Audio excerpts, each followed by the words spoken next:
Hey, Professor Breckeisen here, and welcome to this week's Yo-Yo. We are going to go over our week 2 content on finding a niche. So here is the presentation that you would get in class if we were meeting for this class period today. Here is the agenda. There is no quiz for this week just because there's no content to take that quiz on. You should have taken the class quiz last week. And this week we're going to go over my niche and my audience. If we're going to do 2 yo-yos, you'll get them in this yo-yo format. But if there's just the one, that's what we're going to get. And then on Friday, we're going to be speaking to somebody and then getting a case study on a company called Fermata Films. So over the next few weeks, you'll see kind of this structure inside of the PowerPoint presentations because I want to make sure that you kind of like this mind flow of what we're doing. So this week, we're going to be looking at what finding a niche really means and how that works, and to identifying what you want to do in this industry. From there, we've got to go beyond I'm trying to make this project for this targeted audience because this is what I like, or because I feel like it, or just like the trust me bro isms. And we're going to get into like the real essence of market research to make sure that what you're going to do is going to actually be viable. So we're going to be going over that for the next couple of weeks as well. Again, no quiz, and let's get into what the niche is. So what you've probably heard of this term before, but in case you haven't, or if you just want a little bit of a refresher, what we're really trying to do is we're trying to narrow down in on a specific genre, a specific project, a specific targeted audience that's going to enjoy the thing that you're trying to make. Now, this class is all about you exploring your potential as a content creator of some sort, and it's so broad, it's really kind of challenging for me to like give you all the examples right now, but at the same time, it kind of opens up that sandbox for you that you might just feel a little bit too lost, like the universe is too big. But this is where we're going to start to think about narrowing that down just a little bit. So a good example of a niche might be a certain type of video game. Maybe it's a certain genre of game, or a certain era of a video game, maybe a futuristic game, maybe something stuck in the past. Maybe it's a game that employs commerce and building up cities in that kind of play, or it's first-person shooter games and things like that. It could be podcasts that have specific content, a specific way of delivering them. It could be films that are satirical, films that are serious, documentaries versus narrative. But the narrative is this whole huge umbrella, and so is documentaries. So kind of like we're going to be narrowing that down a little bit. So we want to come up with that specialized little segment of the market that we are going to be able to create something for. With that, we're going to enjoy some type of place in the industry, an employment status, or an employment kind of structure, or something that's going to be good for you to fit within that community of people who want that stuff. Or it could be a particular job that you want to have in the industry. Maybe you want to be an editor, therefore you're going to come up with some kind of freelance editing service or things like that. So don't just think of this class as just like I'm going to build a business, or I'm going to build a film or a game, or I'm going to build my career. It can be one of those 3 things, or something completely different that I'm not thinking about that you pitch, and I'm going to be like, wow, that's brilliant. Or it could be a combination of some of those things. So when it's coming to you in finding out what your niche is and what you can bring to target audience, the second part here on this PowerPoint presentation is where I want you to really think about. I want you to find your place within the industry where you're able to use your talents to be successful and find some sense of joy. So those are kind of like the 3 hallmarks of this class. 1, you're going to find something that's in the industry that uses your talents to be successful and brings you some sense of satisfaction in your life. Whether that's material success, maybe that's social success, maybe that's just a thing you love to do and you found a way to do it. That's what I'm hoping that you get out of this whole entire process. So here's some examples from my life, if you'd like to see some. The Reluctant Keeper here by Julia Eaton. Julia Eaton is actually my mother-in-law, and she writes books, and she writes these particular books for like teenage individuals who are kind of coming of age and they're reading something about what she's doing. Now, I can't say that I particularly like the genre of the book, but I love that it's a niche that she has found to be able to connect to people. And what's really fun about this one is my wife really connects to it because those are a lot of the books that she enjoyed reading when she was younger. And kind of as a professional herself, she does audiobook reading. She's an audiobook artist. And because they're family, she's been able to enjoy being able to read those books and have them out in the market because that's her niche. So we're looking at my wife's mom who does these particular books in the particular style. That's her niche. And then my wife with her audiobook career practicing her niche, and it even goes even further because the art on the book is from my father-in-law, who's a artist. He worked for NASA for a long time doing some of their art back in the 70s, 80s, and 90s, and now is retired and just kind of helps out here and does his own projects. So it's a really sweet book that I don't really have any stake in. I think I can maybe create like a book trailer for it one day, but it kind of employs all of my family to do those things. So that's a fun example, if that helps. The second one here is a movie called Puffy Chair. I don't expect many of you to have seen this movie. It is what we call a mumblecore movie, and that's a particular genre of filmmaking that's very low budget for a reason, sometimes inexperienced cast, not really fancy locations, very story-driven, character-driven storylines. It's the kind of films that I kind of resonate with. When people ask me what my favorite films are and I start rattling off some of them, people go like, well, that's just like looking outside the window at real life. And I'm like, oh, let's go look out the window then. That would be kind of fun.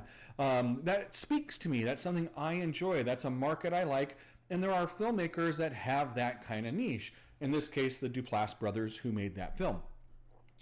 This third one here of this building, this is a LDS temple, and it's in Las Vegas. This was shot at nighttime, and it's a particular style of photography. It's called HDR photography. It takes many different photographs to put together to make this happen. It's kind of this bracketed and stacked exposure exercise, and this is actually my photograph. I do these photographs, something I love to do, to go out in the middle of the night and shoot somewhere that's really dark and take a long time to make those images. But it's a particular style and it's a particular type of media to be able to create those, and so I participate in that niche a little bit.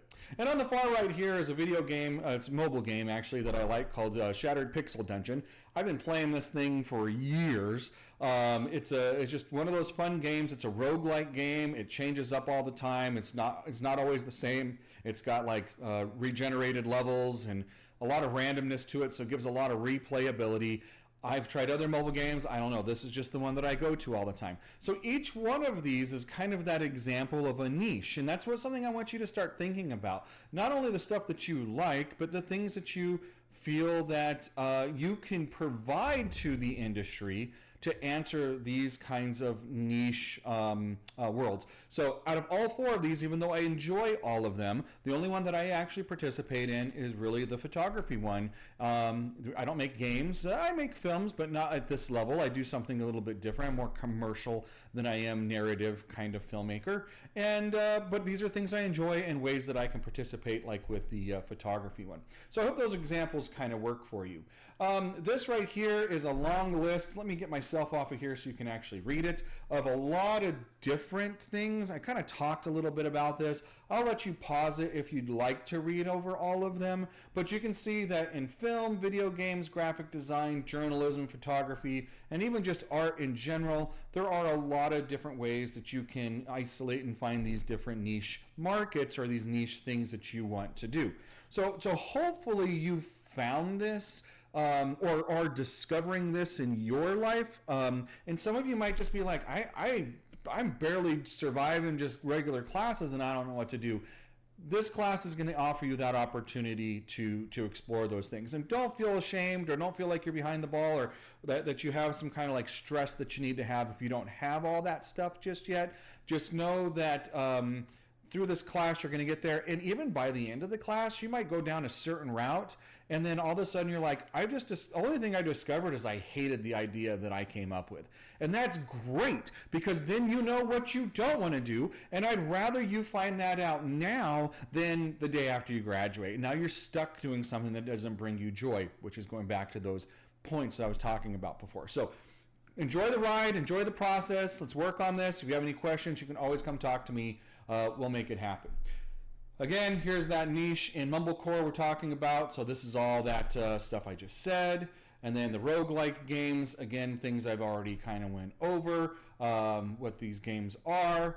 Same thing, motion graphics, right? Or graphic design, in this case, with my father-in-law, who did the video, or not the video, but the artwork for this book, and then my wife doing the audio for it. She has a studio similar to mine, a little bit better microphones, but it works out for her. And then again, that's my photography right there that you can look at.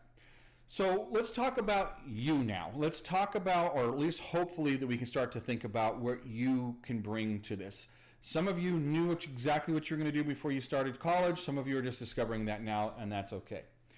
So just defining your niche, again, I want you to think about is what can you bring to the market that is specialized, okay, that it can be attached to a larger brand community. Okay, this community is going to have specific needs and preferences and characteristics. They're going to oftentimes be, those things can be ideological, it could be industrial, it can be demographic kind of similarities and characteristics. It can be just enjoyment. It can be industry needs based, right? Like my community is these types of professionals that need these types of works done, for their websites or whatever. Maybe photography is your thing. You might find someone who's a little bit more altruistic, or a community that's a little bit more idealized, right? Like I want to do some more social related content. I'm targeting maybe these things and these ideas that I believe in, and we're going to make content to kind of enact some kind of change or start to engage in populations that haven't thought about these things before, so that we can move them in another direction. Those kinds of things. At the end of the day, we're going to choose something that's going to allow the creators, which are you, to tailor your content, products, and services to tailor to that unique interest of that niche market. A lot of this might still sound very vague and very big if you haven't identified that already, but just start to think now, just kind of we're getting into this funneling kind of thought, that what is it that you want to bring to the table? What is it that you feel like you have strengths in? We'll talk a lot more about that as this semester goes on. And then kind of big picture right now, where you feel like your community is going to be. And the community we're talking about is those who need what you can bring creatively to the table. So as we start to kind of chip this down into our more specifics, these are some of the benefits that we're going to get from having a niche market or niche targeting. First, you're going to be able to engage in an audience. It's going to be a lot better. One of the what do I say, kind of mistakes a lot of students make early on in this process is to go, well, why can't my product be for everybody? And we all think that that's the case, right? Like what I'm bringing to the table is just great and everyone's going to love it because it's awesome and I like it. But that might be true. People might enjoy / appreciate what you're doing, but do they need it to the point where they're going to employ / pay you for what you're bringing? Or is it just like, oh, that's cool that exists, but you're not touching my money? And we're talking about building careers. We're talking about building futures, being able to pay mortgages and things like that. So we're going to lean more onto finding that smaller market that's actually like, wait, you're the answer to what I needed in some kind of form, either entertainment that I've been looking for, messaging I've been looking for, content that I need to build my business so we can collaborate together, those kinds of things. Another thing that, so you want to engage in that audience in a way that's going to benefit you. The other thing is you are going to start to, actually let me move through this here because I don't want to just stay on that one slide. These points here, what I was just saying with audience engagement, Stronger connections because content's going to be more relevant to them. Higher engagement rates. They're going to be liking, sharing, engaging, other things. You can build and foster a relationship built around this community, which can be very cool, especially when we start to get into feedback loops where you're actually listening to your target audience and saying, oh, I'm going to tweak and change my content or my messaging or my approach so that it's a little bit more accessible to them and they engage with it even more. And at the end of all this, having user-generated content can be very powerful as well.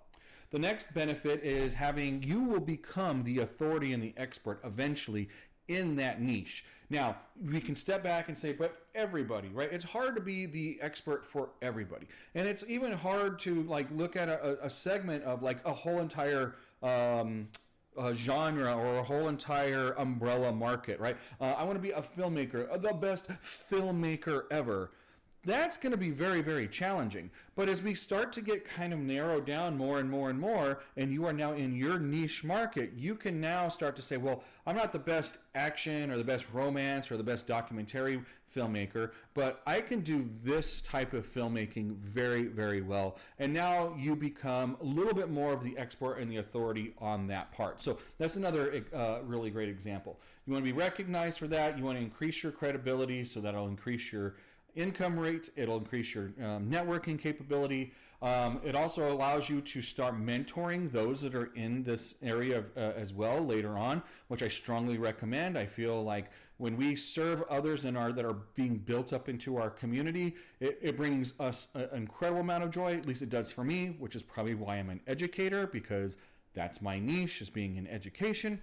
And then you will also be able to find the media and interview opportunities based off of that niche, so that you can start targeting maybe collaborators or employers specifically, so that you become their top person to be in that position.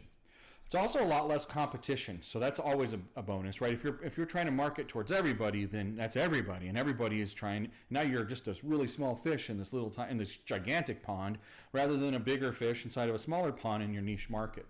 So that goes without saying. Reduce competition. It's going to be easier for you. Your visibility is going to be increased. They're going to be able to differentiate you between other competitors and things like that. And then again, a lot likely that you're going to be a prominent figure in that market, so that it'll benefit you at the end of the day. Your content is also going to become more relevant. Trying to make something for everybody means that we're going to have to dilute a lot of the content, because not everyone's going to appreciate it.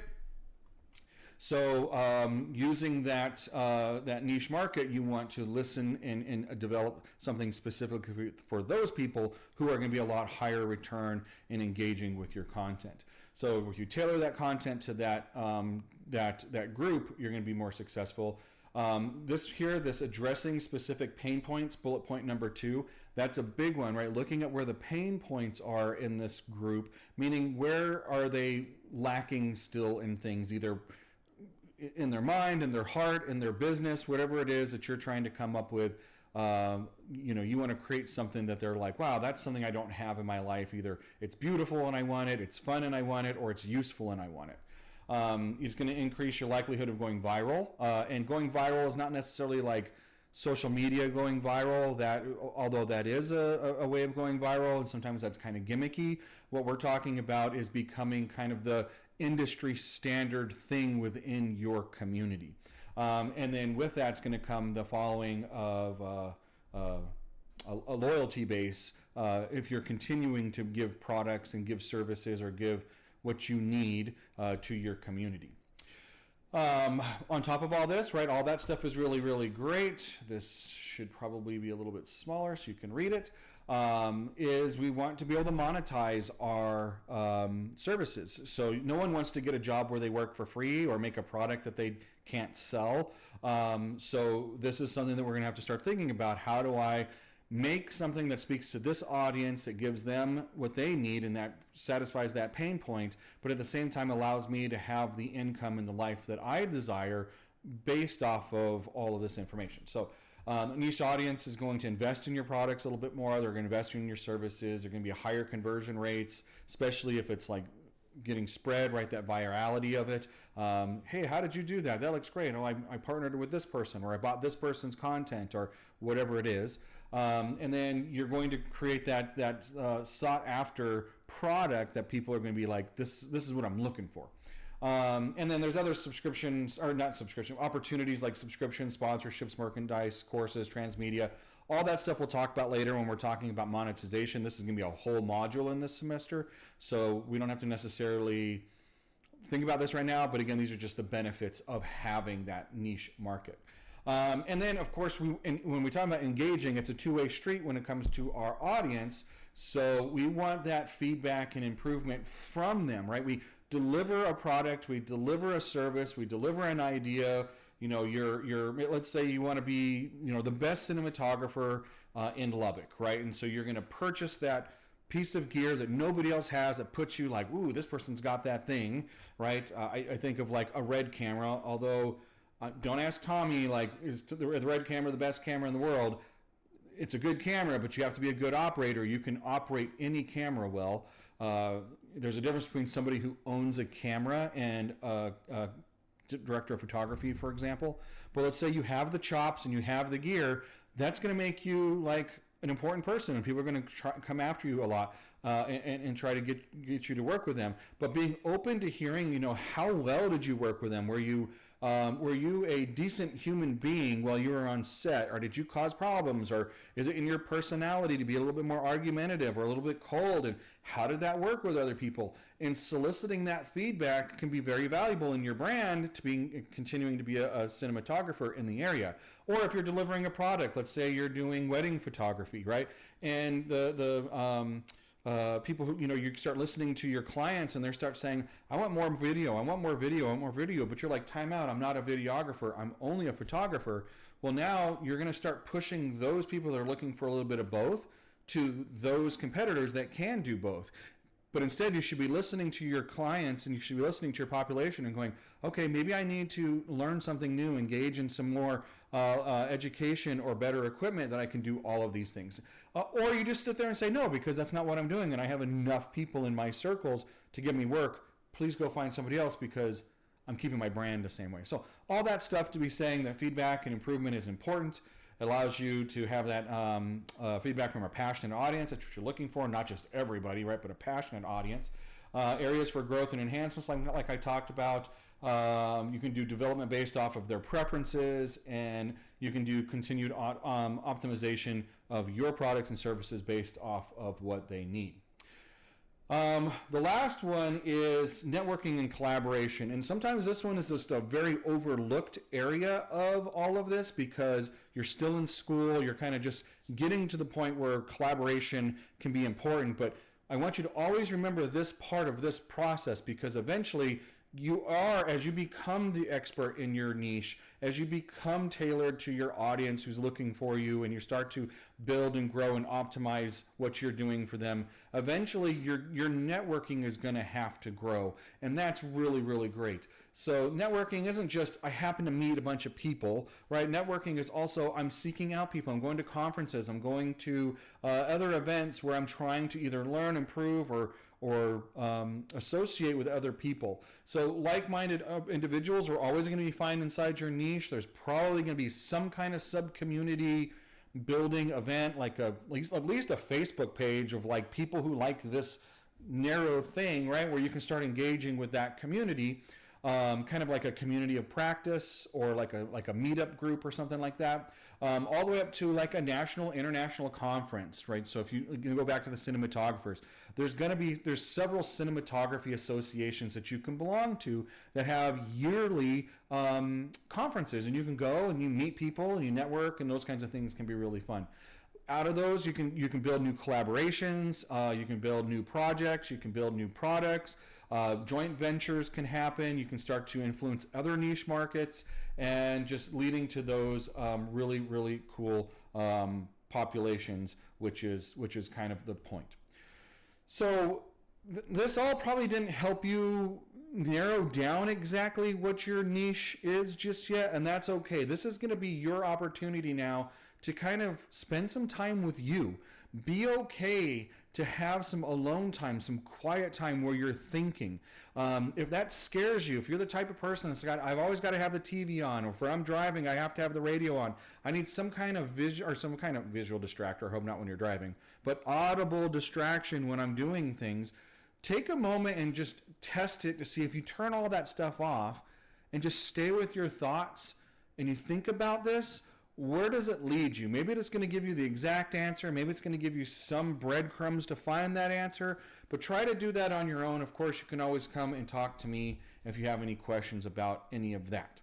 So moving forward in this class, you're going to start to identify this niche, right? What you want to do, and then build something towards it. The hope is that you can kind of find that out now and then carry that through the rest of the next 14, 15 weeks, however many weeks we have. But there are going to be opportunities for you to pivot. And depending on the size of the class, you can work alone or with the group. Being that this is a yo-yo, and at the time of the recording, I have no idea how large your class is. That's something we'll talk about in class, or I'll send in an announcement so that you can start to have what you need. My chair dipped on me here, so I'm going to reposition my frame there. I start feeling like I was sinking there. So this could be a joint project with somebody, which might even be better for you, because some of you might be like, wait, I don't know if I'm the ideas person, but if I can attach to another person's idea, I can run with it. So there's a lot of different ways to be able to do this class and to be able to be successful. So with that, I do want to go over the kind of the workflow for this class. You're going to see this slide a lot, and I'm going to have it highlighted each time we're in a new week. But you're going to be using a PowerPoint presentation that I'm going to provide you. You don't have to make it yourself, and I'm going to ask you that you don't alter the project except for what is supposed to be altered. This is to help me to quickly identify where you put in stuff, rather than me going how did you organize this? It kicks all that kind of stuff out of there, and it makes it quicker and easier for me to be able to evaluate, and your peers to be able to evaluate where you're at. So I will be providing you with that that you're going to be updating through this course. The projects that you're working on will address milestones towards these projects, towards your these 8 milestones here, these 2 groups of milestones, towards the completion of this project and this presentation. And so those milestones look like this. The first part, part 1. You're going to be finding your niche. That's this week. Next week is the audience research. We'll talk about a little bit this week, all the way through the next couple of weeks. Then we're going to look at business models and monetization strategies. And that's going to be your key indicating factors of what we're going to actually build, right? You're going to identify who you're going to build it for, how you're going to do it, why you're going to do it, and kind of get that plan going. A lot of places stop right there, but it's the second half of the class that's going to kind of make it now an engagement section of actually talking with your audience. So your project management, how well you work as a team member or as a leader, marketing strategies to talk to your audience, creating content that is marketable, and then getting that engagement as you go through. You will be presenting your milestones, these first set of milestones here at week 7 and 8, and then again at the end of the semester at 4 through 6. So the class is really divided into these 2 sections with kind of like a midterm halfway project review and then a final. So it should be pretty easy. Now the grading, and everybody who's ever taken this class and actually just done the work usually gets a really good grade, because I'm not trying to be difficult about it, but I want you to have the opportunity to explore, and whether you're successful or not with the content, both of those things are wins for us, because if you find the thing you're successful at, great, that's really good. But if you find something that's not working out very well, that's a fail forward kind of moment. Now you know what's not working. So that's everything. If you have any questions, please feel free to give me an email or set up a time to come meet me in the go into Blackboard and select the the link to make an appointment with me. I'd be happy to talk with you and talk you through something. If you feel like you're absolutely lost, I strongly encourage you to take some time. Let's just talk it through. Most students who do that find something that's going to make them successful in this project for this class. All right, hopefully I'll see you next class. And if you have any questions, comments, concerns, critiques, compliments, or confessions, please don't hesitate to shoot me an email. And thank you for watching this yo-yo, and I'll see you either in class or in the next one. Bye.